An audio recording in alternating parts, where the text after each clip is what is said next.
Hello everyone, this is Priya Pawar again. और हमने लगभग बहुत सारे टॉपिक कवर कर लिए हैं। कल हमने स्टार्ट किया था soil erosion and soil conservation. Last lecture आप जा कर के उसको देख सकते हैं, जो कि रिलेटेड है मृदा अपरदन और मृदा संरक्षण से। तो उसमें सॉइल से रिलेटेड जितने भी इम्पॉर्टेंट कॉन्सेप्ट है फॉरेस्ट्री में, वो सारे कुछ कवर है। अगर आप उस लेक्चर को देख लेते हैं तो आपको एग्रीकल्चर, ज्योग्राफी या किसी भी स्टेट की इकोनॉमी से रिलेटेड अगर कुछ भी आता है तो वो आपका कवर हो जाएगा, जितने भी कॉन्सेप्ट हैं। तो आज हम सॉइल इरोजन और सॉइल कंजर्वेशन से रिलेटेड मल्टीपल चॉइस क्वेश्चंस करने वाले हैं। तो चलिए स्टार्ट करते हैं। पहला क्वेश्चन है हमारा, terracing is an effective method of soil conservation. तो टेरेसिंग जो एक मेथड है जिससे आप किसी भी मृदा को संरक्षित कर सकते हैं, तो ये कहाँ पर लागू होती है? तो टेरेसिंग लागू होती है हिली एरियाज़ या पहाड़ी क्षेत्रों में। ठीक है, यहाँ पर टेरेसिंग लागू होती है। याद रखिएगा, टेरेसिंग सॉइल कंजर्वेशन का एक इफ़ेक्टिव मेथड है जो कि हिली एरियाज़ में यूज़ होती है। ये हो गया पहला एमसीक्यू हमारा। ठीक है, चलिए देखते हैं नेक्स्ट।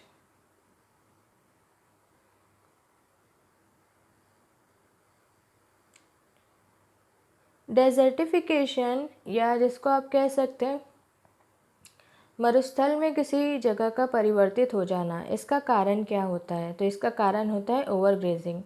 ओवरग्रेज करना मतलब जो पशु चराई होती है, ठीक है, अगर वो बहुत मात्रा में हो जाए तो उस कंडीशन में जो भी कोई स्थान है वो मरुस्थल में परिवर्तित हो सकता है। तो इसका ऑप्शन है ऑप्शन बी। डेजर्टिफिकेशन का कारण होता है ओवरग्रेजिंग। चलिए देखते हैं next question. Deforestation may reduce the chances of, अगर वनों की कटाई चलते रहती है या वनों की कटाई चालू ही रहे तो उससे किस चीज़ का चांस कम हो जाता है? तो आपको जैसे पता है कि मैक्सिमम जो इवोपोरेशन कहाँ से होगा? इवोपोरेशन होगा थ्रू फॉरेस्ट। ठीक है, फॉरेस्ट से ही सबसे ज़्यादा इवोपोरेशन होगा। ट्रांसपिरेशन आपने सुना होगा, पत्तियों से पानी का उड़ जाना। ठीक है, तो वो सबसे ज़्यादा किसके कारण होता है? वो ट्रीज़ के कारण होता है। इसलिए रेनफॉल में कमी होगी। अगर आप वनों की कटाई करते हैं तो रेनफॉल में कमी होगी या बरसात में कमी होगी। चलिए देखते हैं नेक्स्ट क्वेश्चन। डिफॉरेस्टेशन कॉजेज़, अगर आप वनों की कटाई करते हैं या वन हटते जा रहे हैं, कम होते जा रहे हैं, तो उसके कारण से क्या होगा? तो उसके कारण से क्या होगा? सॉइल का इरोजन या मृदा का अपरदन। तो ऑप्शन क्या है हमारा? ऑप्शन ए, मृदा अपरदन या सॉइल इरोजन। चलिए देखते हैं next question. One of the following crops is the most effective in controlling soil erosion. कौन सी ऐसी फसल है जो कि मृदा अपरदन को कंट्रोल करने के लिए या नियमित करने के लिए काम आती है? तो इसका ऑप्शन है पिजन पी। ठीक है, पिजन पी एक तरीके का मटर होता है ये। ठीक है, पिजन पी ये एक ऐसा प्लांट है या ऐसी फसल है जो कि मृदा अपरदन को रोकती है। चलिए देखते हैं next question. Sheet erosion is caused by, sheet मतलब जैसे कि ये एक जो पूरी परत की परत जो है सॉइल की, उसका हट जाना, तो ये किससे होता है? ये किससे होता है? जब बहुत ज़्यादा बरसात होगी। ठीक है, हैवी रेन्स के कारण से शीट इरोजन होता है। ये सारे क्वेश्चंस बहुत इंपॉर्टेंट है, आप इसको एज इट इज़ याद रखिए, क्योंकि डायरेक्ट क्वेश्चन से अगर पेपर में आया तो ये सारे क्वेश्चन आपसे छूटने नहीं चाहिए। तो चलिए देखते हैं next question.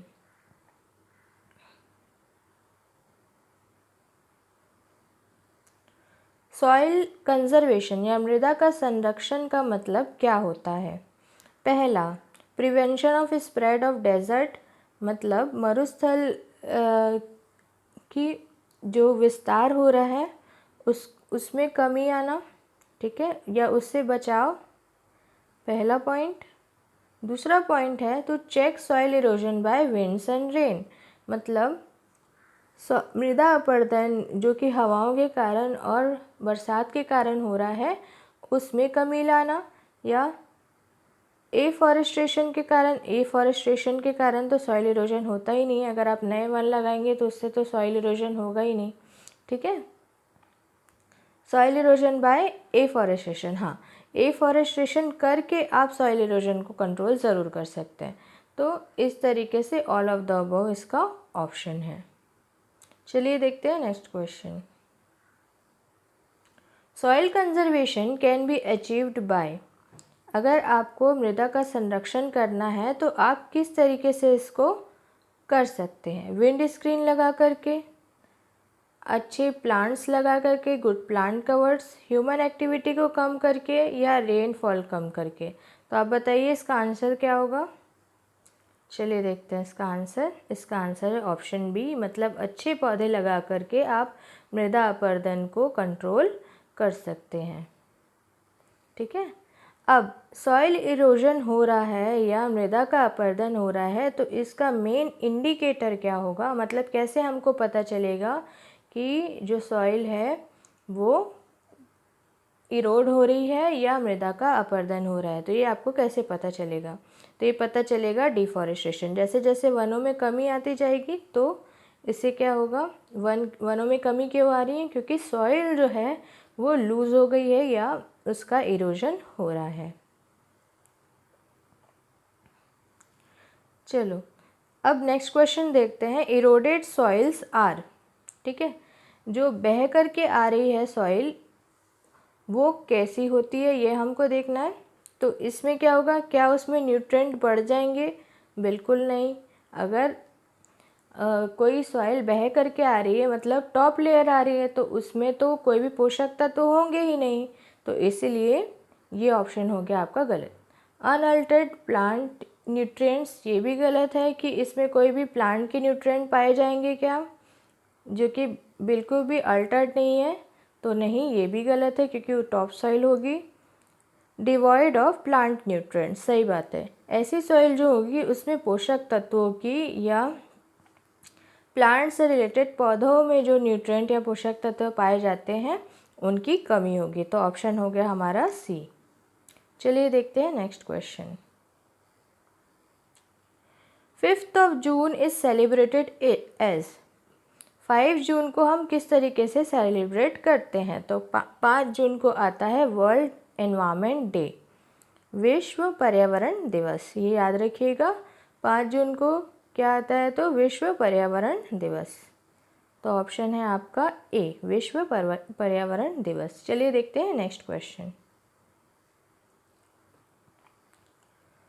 Mulching helps in, तो मल्चिंग एक तरह के मेथड है जो कि किसी भी मिट्टी में मॉइस्चर कंटेंट को बनाए रखने के लिए, मॉइस्चर को कंजर्व करने के लिए यूज़ में आता है, ठीक है। तो ऑप्शन है हमारा ए, मॉइस्चर कंजर्वेशन, या किसी भी मिट्टी में आर्द्रता को बनाए रखने के लिए एक टेक्निक होती है, ये एक मेथड होता है जिसको कहते हैं हम mulching.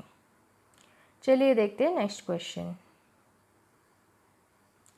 Ecological equilibrium is mind in mind areas can be achieved by, मतलब ऐसी जगह, ऐसे एरिया जहाँ पर खनन हो रहा है, ठीक है, वहाँ पर आपको इकोलॉजिकल इक्विलिब्रियम मतलब जो भी आपका वातावरण है उसके साथ में आपको साम्यता स्थापित करनी है, ठीक है। तो वो आप कैसे करेंगे? वहाँ पर वनस्पति का कवर या जो वेजिटेशनल कवर है उसका विकास करके या डेवलप करके, developing a vegetational cover will help in maintaining the ecological equilibrium in the mined areas. Okay, चलिए देखते हैं next question. Agrostology is related with the study of, ठीक है। एग्रोस्टोलॉजी एक ब्रांच ऑफ साइंस है या विज्ञान की एक शाखा है जिसको हम किसके अध्ययन के लिए इस्तेमाल करते हैं या किसके अध्ययन से ये रिलेटेड है? तो चलिए देखते हैं क्या होगा इसका आंसर। इसका आंसर है option number C, that is grasses. याद रखिएगा, अगर आपसे पूछा जाए कि अगर जो घास है उसके अध्ययन के लिए विज्ञान की कौन सी शाखा है, तो इसको कहते हैं एग्रोस्टोलॉजी। आप इसमें एग्रीकल्चर नहीं लगाएंगे, लेकिन ये किससे रिलेटेड है, तो ग्रासेस से रिलेटेड है। ओके, चलिए देखते हैं next question. What is the major cause of diminishing wildlife? ठीक है, वाइल्ड लाइफ या जो जंगल का जो जितने भी जीव जंतु हैं उनके जो उनमें कमी आना, ठीक है, उनके जो जंगल हटते जा रहे हैं हमारे जो पृथ्वी से है, तो उसके लिए उसमें कमी आने का कारण क्या है, वाइल्ड लाइफ में कमी आने का कारण क्या है, तो ये है हैबिटाट डिस्ट्रक्शन। ठीक है, जैसे आपने देखा होगा कई बार कुछ जो वाइल्ड एनिमल्स हैं वो सिटीज़ की तरफ आ जाते हैं। क्यों आ जाते हैं? क्योंकि आप लगातार जो वन है उनको हटाए जा रहे हैं, मतलब उनका जो रहने का स्थान है वो आप हटाए जा रहे हैं। अब वो अगर उनका रहने का स्थान आप हटा दे रहे हैं तो कहीं ना कहीं जाएंगे ना। ठीक है, इसी तरीके से उनके रहने का जगह क्या है, फॉरेस्ट है, जंगल है। अब वो यहाँ से कहाँ आएंगे, शहरों की तरफ आएंगे। तो इसलिए हैबिटाट डिस्ट्रक्शन के कारण से वाइल्ड लाइफ है वो कम होती जा रही है। चलिए देखते हैं next question. Rotation of crop is essential for. आपको अगर रोटेशन करना है क्रॉप में, मतलब दो फसलों को बदल बदल कर आप लगाते हैं किसी भी समय अवधि में, ठीक है, उसको रोटेशन ऑफ क्रॉप कहते हैं। तो ये किसके लिए ज़रूरी होता है, तो ये ज़रूरी होता है आपको जो सॉइल फर्टिलिटी है उसको मेंटेन करने के लिए। ठीक है, अगर सॉइल को फर्टाइल रखना है और उसमें जो भी न्यूट्रेंट है उसको बनाए रखना है, तो इसके लिए रोटेशन ऑफ क्रॉप ज़रूरी होता है। ठीक है, चलिए देखते हैं नेक्स्ट क्वेश्चन क्या है। Soil erosion can be reduced by, मतलब आप मृदा अपरदन को कम कैसे कर सकते हैं। तो पहला पॉइंट कहता है रिड्यूसिंग ओवरग्रेजिंग। ज़्यादा अगर जो पशु चराई आप करते हैं उसमें अगर आप कमी लाएं तो भी आप मृदा अपरदन को रोक सकते हैं। दूसरा, प्लांटिंग प्रॉपर प्लांट्स, अच्छे पौधे लगाना। ठीक है, साथ ही साथ डैम्स का निर्माण करना। आपको जैसे पता है अगर बाढ़ आती है या फ्लड्स आते हैं उसके कारण से भी क्या होता है, शीट इरोजन होता है, तो या सॉइल इरोजन होता है। तो अगर आप डैम बनाएंगे तो जो भी पानी की वजह से मृदा अपरदन हो रहा है उसमें कमी आएगी। साथ ही आपको जो इरिगेशन है उसको प्रॉपरली, या जो सिंचाई है उसको प्रॉपरली करने में मदद मिलेगी। तो सॉइल इरोजन को रोकने के लिए आप जो पशु चराई है उसमें कमी लाइए, अच्छे पौधे लगाइए और डैम्स बनाइए। ये सारे चीज़ें आप यूज़ कर सकते हैं अगर आपको मृदा अपरदन को कम करना है। तो ऑप्शन इसका होगा option number D, all of the above. चलिए देखते हैं नेक्स्ट क्वेश्चन।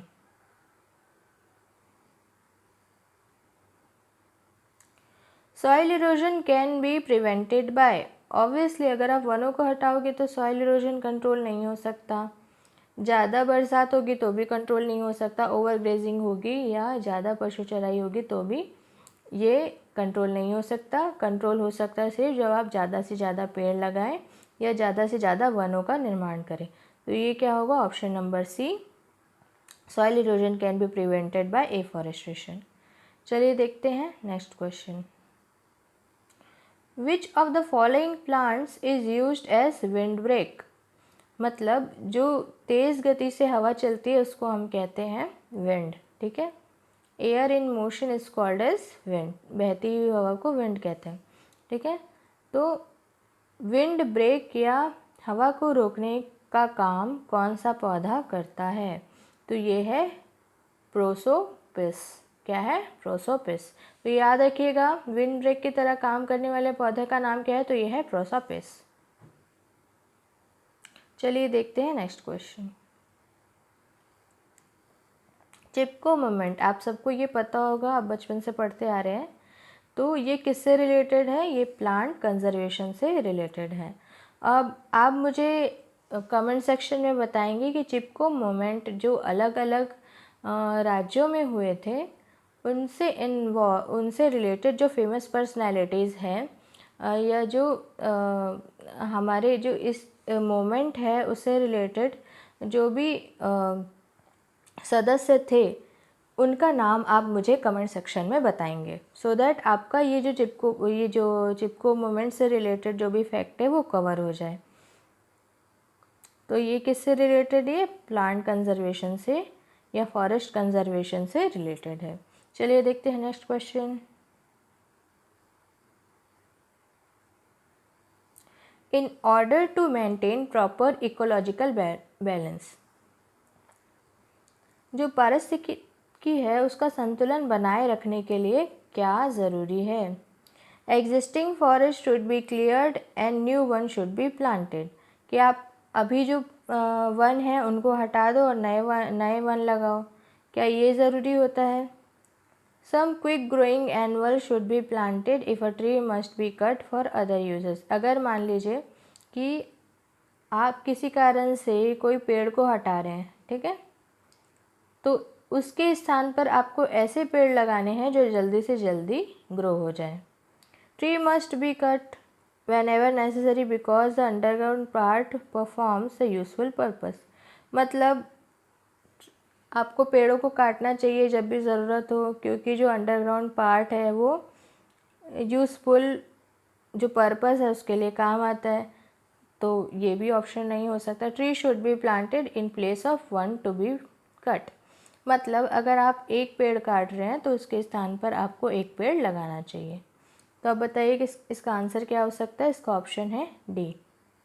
ऑब्वियसली अगर आप एक पेड़ काट रहे हैं तो इसके स्थान पर आपको एक पेड़ लगाना चाहिए। चलिए देखते हैं next question. Soil erosion is prevented by, ये हम देख चुके हैं, ये है एफॉरेस्टेशन। नेक्स्ट क्वेश्चन देखते हैं। Constant grazing and browsing in area में ultimately result in the formation of, अगर कांस्टेंट ग्रेजिंग चल रही है मतलब लगातार पशुओं की चराई चल रही है कहीं पर और वहाँ पर जो ह्यूमन एक्टिविटी है वो बढ़ी हुई है, उसके कारण से क्या फॉर्म हो सकता है? तो उसके कारण मरुस्थल या डेजर्ट का फॉर्मेशन हो सकता है। Question number 27, the possible beneficial effect of grazing animals is, अगर किसी स्थान पर पशु चराई हो रही है तो उसका बेनिफिशियल इफ़ेक्ट क्या होगा, मतलब लाभकारी जो भी प्रभाव है उसका क्या होगा? तो लाभकारी प्रभाव क्या होगा? उसका लाभकारी प्रभाव होगा सॉइल में जो एक्स्ट्रा एक्सक्रीटा मिक्स हो रहा है, ठीक है, ऑर्गेनिक मैटर जो इसमें ऐड होगा वही इसका एकमात्र पॉजिटिव इफ़ेक्ट होगा। याद रखिएगा, एक्सक्रीटा मतलब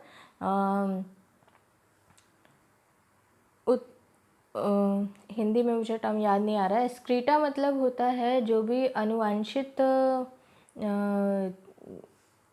जो भी बॉडी में अनुवांशित तत्व होते हैं उनका बाहर आना, उसको कहते हैं एक्सक्रीटा। तो अगर कहीं पर पशुओं की चराई ज़्यादा हो रही है किसी जगह पे, तो एक्सक्रीटा के कारण ही जो सॉइल है उसमें जो पोषक तत्व है वो ऐड हो जाएंगे। यही एकमात्र इसका पॉजिटिव इफेक्ट है। चलिए देखते हैं नेक्स्ट क्वेश्चन।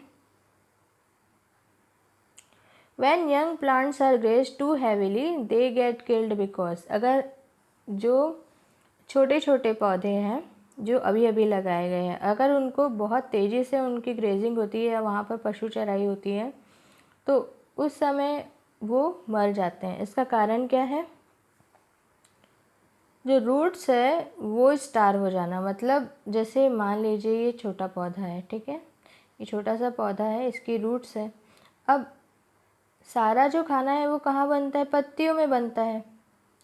अब अगर पत्तियाँ ही उनको यूटिलाइज़ कर लिया जाएगा एनिमल्स के द्वारा, ठीक है, एनिमल्स के द्वारा इन पत्तियों का यूटिलाइज़ हो जाएगा, तो जो पत्तियाँ हो गई, स्टेम्स हो गई, ये सारे अगर एनिमल्स इसको यूटिलाइज़ कर लेते हैं तो प्लांट फूड कहाँ से बनाएगा? और प्लांट में अगर फूड नहीं बना तो रूट्स जो है उनको न्यूट्रिशन नहीं मिल पाएगा, उनको खाना नहीं मिल पाएगा। अगर रूट्स को खाना नहीं मिल पाएगा तो क्या होगा? वो डेड हो जाएंगी, ठीक है। वो उनमें पोषक तत्वों की कमी हो जाएगी और वो डेड होने लगेगी।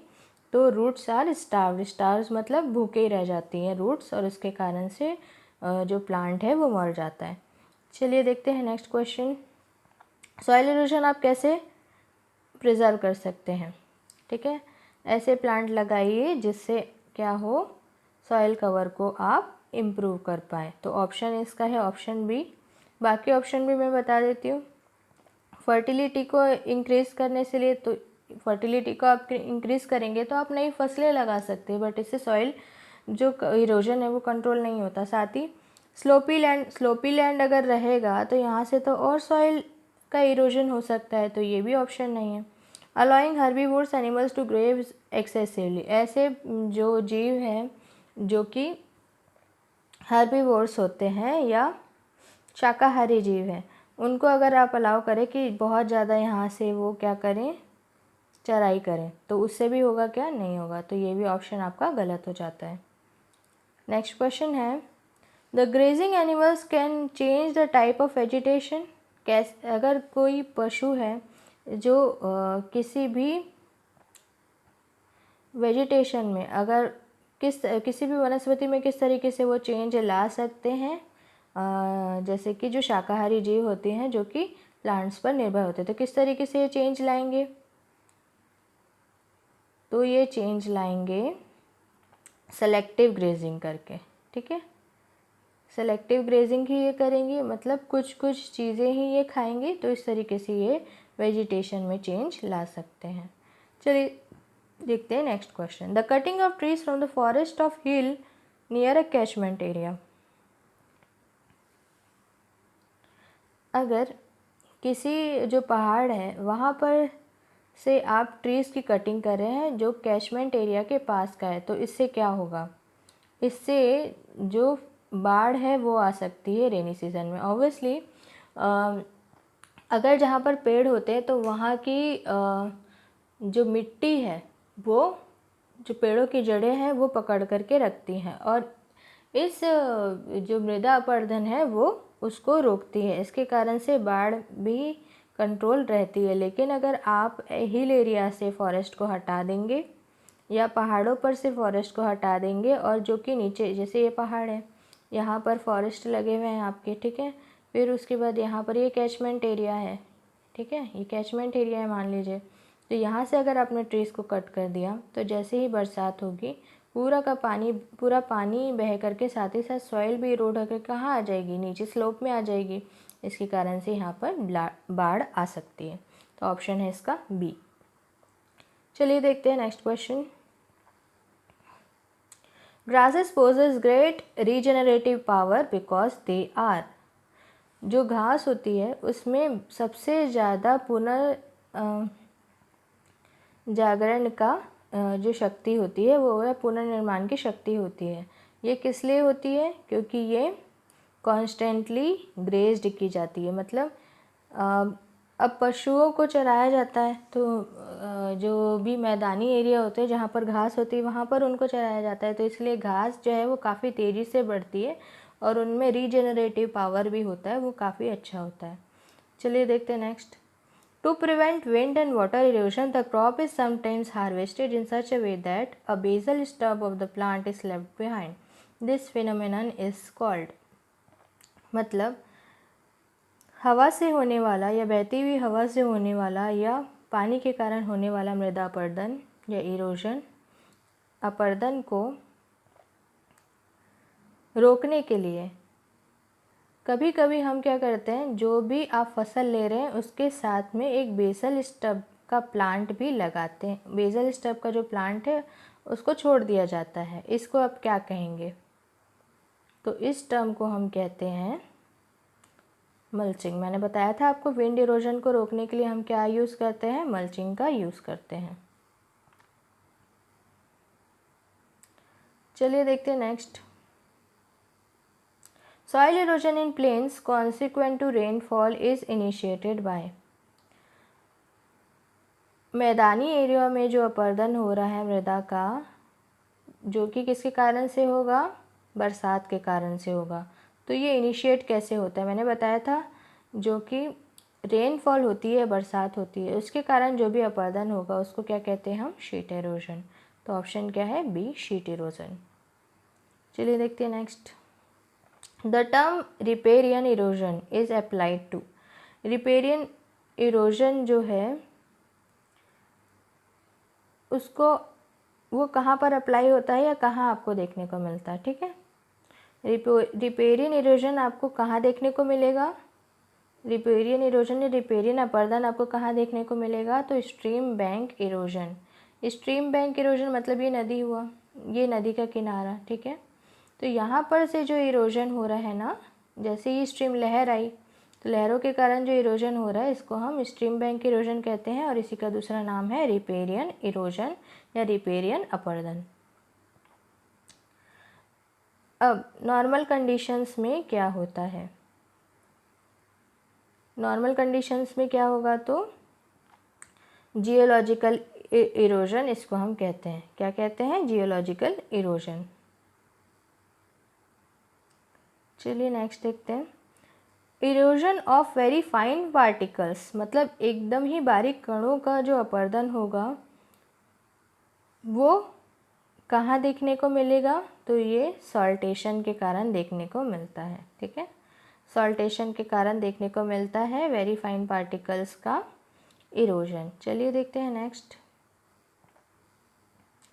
If the top soil has been eroded, अगर टॉप सॉइल का इरोजन या अपरदन हो जाता है, we retire a land and grow over it, मतलब तो वो जो लैंड है वो किसके काम आएगी? वो घास के मैदान में तब्दील हो सकती है, यहाँ वहाँ पर घास उगाई जा सकती है। चलिए देखते हैं next. If the same crop is repeatedly grown in the field, अगर एक ही तरीके की फसल आप किसी भी जगह पर ले रहे हैं या किसी भी खेत में ले रहे हैं तो क्या होगा?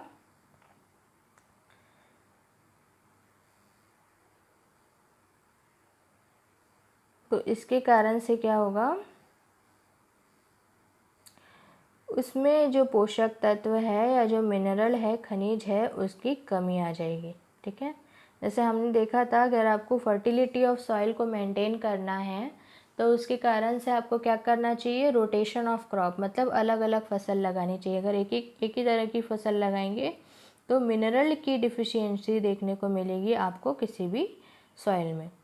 चलिए देखते हैं नेक्स्ट। बंस, डैम्स, ड्रेन्स ये किस लिए बनाए जाते हैं? ये बनाए जाते हैं गली इरोजन को रोकने के लिए। गली इरोजन मैंने आपको बताया था कल, सॉइल में यू शेप का होता है या वी शेप का होता है, ठीक है। मतलब इतनी की इतनी जो सॉइल है वो पूरी तरीके से क्या होती है? हट जाना। गली इरोजन को आप रोकेंगे उसके लिए आपको डैम्स, ड्रेन्स और बंस बनाने पड़ते हैं। चलिए देखते हैं next. Overall mineral level of soil resides due to,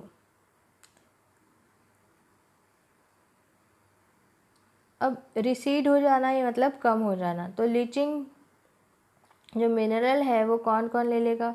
तो अगर लीचिंग हो रही है तो उसमें भी मिनरल्स का यूज़ हो जाता है, और प्लांट्स अगर उसको यूटिलाइज कर रहे हैं मिनरल्स का, तब भी ओवरऑल सॉइल में मिनरल्स की कमी आती है। तो ये दोनों होता है ऑप्शन सी के कारण, मतलब बोथ ए एंड बी। चलिए देखते हैं नेक्स्ट।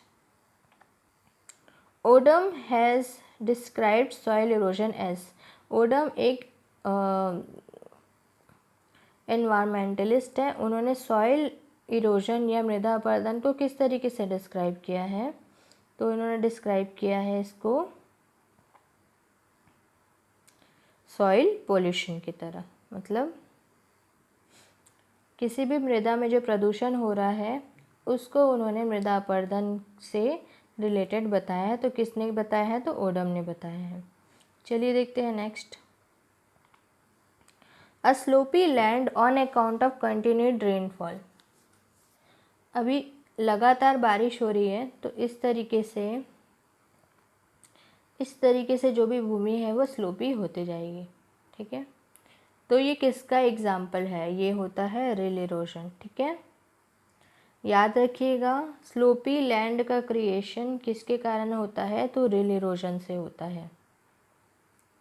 चलिए नेक्स्ट देखते हैं। Amount of soil lost to sea each year due to rainfall is around. कितनी जो सॉइल है वो लॉस्ट हो जाती है या सॉइल में कमी आना, ठीक है, किसके कारण से? क्योंकि ये जो सॉइल है ये कहाँ चले जाती है? समुद्र में। समुद्र में चले जाने के कारण, और ये समुद्र में कैसे जाएगी? जैसे ही बरसात होगी उसके कारण से सॉइल जो है वो इरोड होके कहाँ चले जाएगी? सी में चले जाएगी। तो लगभग कितना होता है? तो ये होता है 30 लाख मिलियन टन। याद रखिएगा, 30 लाख मिलियन टन या 30 लाख मिलियन टन्स ये होता है। चलिए देखते हैं next. The chief cause of accelerated erosion. अपरदन में बहुत ज़्यादा बढ़ावा होना या बढ़ना, इसका मेन जो कारण है वो क्या है? तो इसका मेन कारण होता है ओवर फैलिंग। फैलिंग मतलब पेड़ों का गिरना, और ओवर ग्रेजिंग मतलब ज़्यादा पशु चराई। तो ये दोनों के कारण से क्या होगा? बहुत ज़्यादा मात्रा में मृदा का अपरदन होगा, ठीक है। नेक्स्ट देख लेते हैं। Soil erosion on slope proceed into following manner. Slope का मैंने आपको बताया था, एक मैंने आपको बताया था शीट इरोजन, ठीक है। एक मैंने अब आपको बताया था गली इरोजन जो कि यू और वी शेप का होता है, और एक मैंने बताया था रील इरोजन जिसके कारण से स्लोप में होता है। तो रील के कारण होगा सबसे पहले, फिर गली के कारण होगा, फिर रिवराइन के कारण। तो ये आपको RGR के फॉर्म में याद रखना है, RIGRA,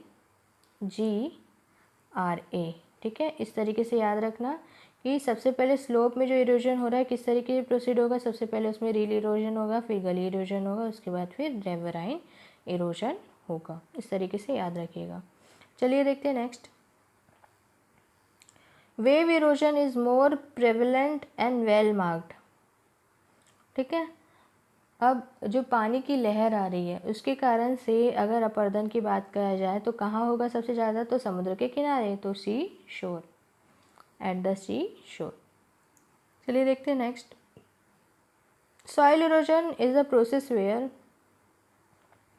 सॉइल इरोजन एक ऐसी प्रोसेस है जिसमें क्या होगा?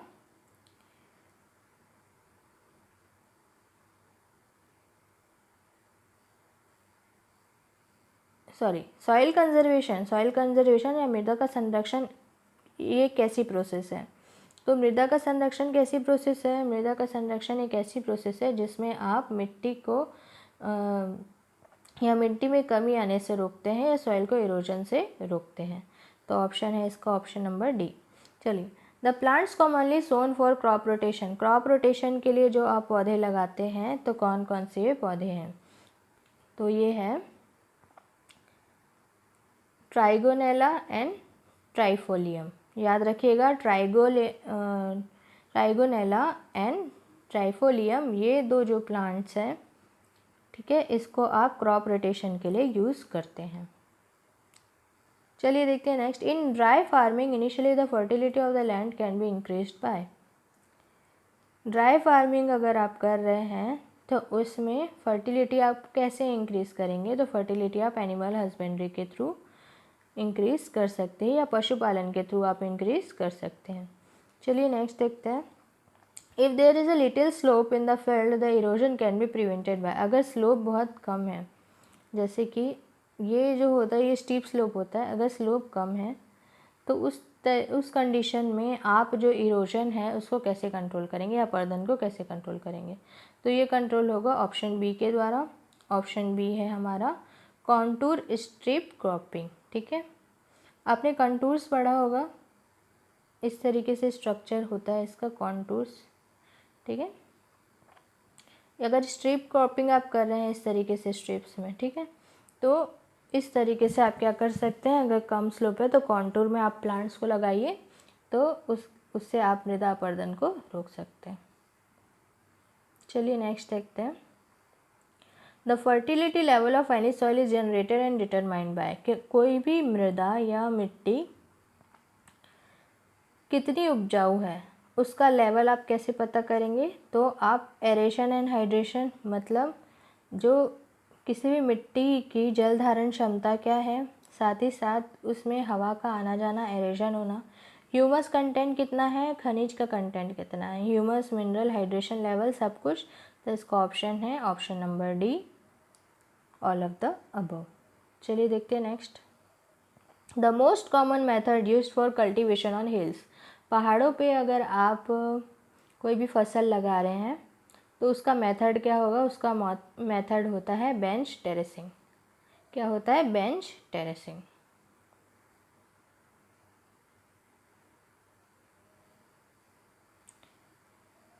The disadvantage of ploughing in arid and semi arid zone. Arid और सेमी एरिड जो जोन्स है उसमें अगर आप प्लोइंग कर रहे हैं तो उसका जो कारण है, उसके कारण से क्या हो सकता है, तो उसके कारण से सॉइल में जो पानी है उसकी कमी आ जाएगी। गलीज आर रिमूव्ड बाय, आप कैसे कर सकते हैं, अगर जैसे मैंने बताया था गली इरोजन कैसे होगा, यू शेप का या वी शेप का, यू शेप का या वी शेप का। तो इसको आप कैसे रिमूव कर सकते हैं, आप इस लैंड को लेवल कर दीजिए। ठीक है, लेवल कर देंगे तो क्या हो जाएगा, लेवलिंग के थ्रू ये हट जाएगा। चलिए देखते हैं नेक्स्ट।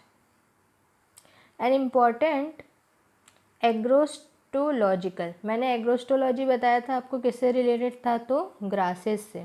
ठीक है, यह घास की जो घासों का जो अध्ययन किया जाता है उसको कहते हैं एग्रोस्टोलॉजी। तो एग्रोस्टोलॉजी टेक्निक या तकनीक है सॉइल इरोजन को रोकने के लिए इनिशियल स्टेजेस में। ये किसके थ्रू होती है, ये ले फार्मिंग के थ्रू होती है। ले भी एक टाइप की ग्रास है। ठीक है, चलिए देखते हैं next. Which of the following plants are used as windbreaks. Windbreaks मैंने बताया था, उसके लिए एक प्लांट मैं पहले ही बता चुकी, एक टेक्निक बता चुकी हूँ जिसको कहते हैं मल्चिंग। नेक्स्ट क्या है, जिस्फाइहस एंड कैलोट्रोपिस। जिस्फाइहस एंड कैलोट्रोपिस, ये दो जो प्लांट्स है ये बहुत मोस्ट इम्पॉर्टेंट है, इसको याद रखिएगा। इसको ZC से याद रखिएगा, ठीक है, या जीका से याद रखें। जीका एक वायरस था, आपको याद है। तो जीका यूज़ करते हैं हम विंड ब्रेक के लिए, जिसमें Z से आता है या ZI से आता है जिस्फाइहस एंड CA से आता है कैलोट्रोपिस। ठीक है, इस तरीके से आप इसको याद रख सकते हैं। जीका आप यूज़ करते हैं, तो जीका वायरस तो डिस्ट्रक्टिव होता है, लेकिन अगर प्लांट्स में देखा जाए तो जीका यूज़ करते हैं हम, जो बहती हवा है उनको रोकने के लिए। ठीक है, जो कि मृदा अपर्दन का काम करती हैं। चलिए, the most significant and initial requirement for dry farming. Dry farming के लिए सबसे महत्वपूर्ण जो ज़रूरत है वो क्या है, तो वो ज़रूरत होती है क्रॉप सेलेक्शन की, कि आप किस तरीके की फसल का सिलेक्शन करते हैं उसकी ज़रूरत होती है। चलिए देखते हैं next. The soil permeability. Permeability मैंने आपको पहले भी बताया है, परमेबिलिटी मतलब अनुमति देना। ठीक है, अलाउ करना, क्या चीज़ अंदर आनी चाहिए और क्या नहीं आनी चाहिए। ठीक है, जैसे कि आपने पढ़ा होगा सेमी परमेबल मेम्ब्रेन, ठीक है, या प्लाज्मा मेम्ब्रेन आप उसको बोलते हैं। ठीक है, परमेबिलिटी मतलब अलाउ करना, या एक गेट कीपर की तरह काम करता है। तो कैसे, किस तरीके से परमेबिलिटी लूज़ हो सकती है किसी भी सॉइल की, तो ये होती है पैन्स के कारण। ठीक है, पैन फॉर्मेशन अगर हो गया तो उसके कारण से परमेबिलिटी। अब देखिए पैन का अगर फॉर्मेशन हो गया, ये देखिए ऐसे प्लेन एरिया है, यहाँ पर थोड़ा उठा हुआ एरिया, इस तरीके से अगर हो गया तो अब यहाँ पर आके वाटर लॉगिंग हो सकती है। ठीक है, वाटर की लॉगिंग होगी तो क्या होगा, अब जो यहाँ पर जो सॉइल है वो वहाँ पर एयर की कमी हो सकती है, वाटर की अधिकता। तो रूट्स जो होंगे किसी भी प्लांट के वो क्या हो जाएंगे, उनको एयर की ऑक्सीजन की कमी रही, ऑक्सीजन की कमी रहेगी तो उस कारण से उनको सांस लेने में दिक्कत होगी एंड प्लांट में डाई। तो इस तरीके से ये जो चीज़ है ये अफेक्ट करती है सॉइल परमेबिलिटी को अगर पैन्स का क्रिएशन होता है। चलिए देखते हैं next. The removal of weeds by ploughing is called. अगर आप हल चलाते हैं, हल चलाने के कारण से या खेतों में हल चलाने के कारण से, प्लो करने के कारण से जो वीड्स, जो अनप्लांटेड प्लांट्स हैं उनको आप हटा रहे हैं, तो उसको क्या कहते हैं, उसको कहते हैं टिलिंग। क्या कहते हैं, टिलिंग। चलिए देखते हैं next. Contour binding is done to check. Contour binding मैंने बताया था किसके लिए यूज़ होता है, तो शीट इरोजन। शीट इरोजन किसके कारण होता है, तो रेनफॉल के कारण होता है। कॉन्टूर बाइंडिंग कर देंगे तो शीट इरोजन रुक जाएगा। कॉन्टूर मैंने बताया था एक ये स्पाइरल टाइप की आप कॉन्टूर इस तरीके से क्रिएट कर देंगे। अब यहाँ पर पेड़ लगा देंगे। पेड़ लगाने से क्या होगा, जो रेनफॉल हो रही है उसके कारण से आप क्या कर देंगे, जो मृदा का अपरदन है उसको रोक देंगे। तो इसका ऑप्शन है शीट इरोजन। नेक्स्ट देखते हैं, the soil binding is done in the best way. किस तरीके से कर सकते हैं आप सॉइल बाइंड, ग्रासेस का यूज़ करके या घास का यूज़ करके। चलिए देखते हैं next, when trees and shrubs are planted in a long rows along the stream they are described as. अगर स्ट्रीम या किसी भी नदी के किनारे अगर मान लीजिए आप पेड़ लगाते हैं या छोटे छोटे पौधे लगाते हैं तो इसको क्या बोलते हैं, हम इसको हम कहते हैं शेल्टर बेल्ट्स। ठीक है, एग्रो फॉरेस्ट्री में मैं आपको बता चुकी हूँ, इसी को एक्सटेंशन फार्मिंग भी कहते हैं हम। ठीक है, एग्रो फॉरेस्ट्री भी सोशल फॉरेस्ट्री या सामाजिक वानिकी का एक भाग होता है, जिसमें आप कृषि के साथ साथ में आप पेड़ों को भी या वनों को भी लगाते हैं। तो उसमें एक अगर आप मान लीजिए बाउंड्री में लगा रहे हैं किसी भी लैंड के, ठीक है, किसी भी लैंड के बाउंड्रीज़ में अगर आप ट्रीज़ लगा रहे हैं, ठीक है, ये बाउंड्रीज हो गई, ये लैंड हो गई, यहाँ पर आप ट्रीज़ लगा रहे हैं, तो ये जो ट्री लगा रहे हैं इसको आप कहते हैं शेल्टर बेल्ट्स। क्या कहते हैं, शेल्टर बेल्ट्स। चलिए देखते हैं next, digging pits on the slope just for the accumulation of runoff is called as. Digging pits मतलब गड्ढों का निर्माण करना। ठीक है, गड्ढे खोदना कहाँ पर, ये जो स्लोप से देखिए इस तरीके से ये स्लोप है। ठीक है, यहाँ पर छोटे छोटे गड्ढे जो है ये बना दिए जाएंगे। अब रन ऑफ को रोकने के लिए आप ये बना रहे हैं तो इसको क्या कहते हैं, कॉन्टूर ट्रेंचिंग। कॉन्टूर बाइंडिंग किस लिए यूज़ किया था हमने, तो हमने यूज़ किया था शीट इरोजन को रोकने के लिए। और स्लोप्स में रोकने के लिए आप क्या करोगे, एक्यूमुलेशन ऑफ रन ऑफ रोकने के लिए क्या करोगे, तो कॉन्टूर ट्रेंचिंग करोगे। चलिए देखते हैं next, terracing is done is. अब टेरेसिंग कहाँ होता है, हमने पहले भी पढ़ा था, तो कहाँ होता है, हिली एरिया में। कहाँ होता है, हिली एरिया में। आई होप आपको लेक्चर अच्छा लगा होगा। आप मुझे कमेंट सेक्शन में, मैंने आज क्वेश्चन पूछा है आपसे कि चिपको मूवमेंट से रिलेटेड ओवरऑल इंडिया में जिस भी राज्य में जो भी फेमस पर्सनैलिटीज़ रही हैं, जो प्रमुख नेता रहे हैं उस आंदोलन के, उनके नाम आपको मुझे कमेंट सेक्शन में बताने हैं। कल और जो फॉरेस्ट्री से रिलेटेड टॉपिक है उसको पहले समझेंगे और उसके बाद उसके MCQs सॉल्व करेंगे। Have a nice day guys, keep studying, bye.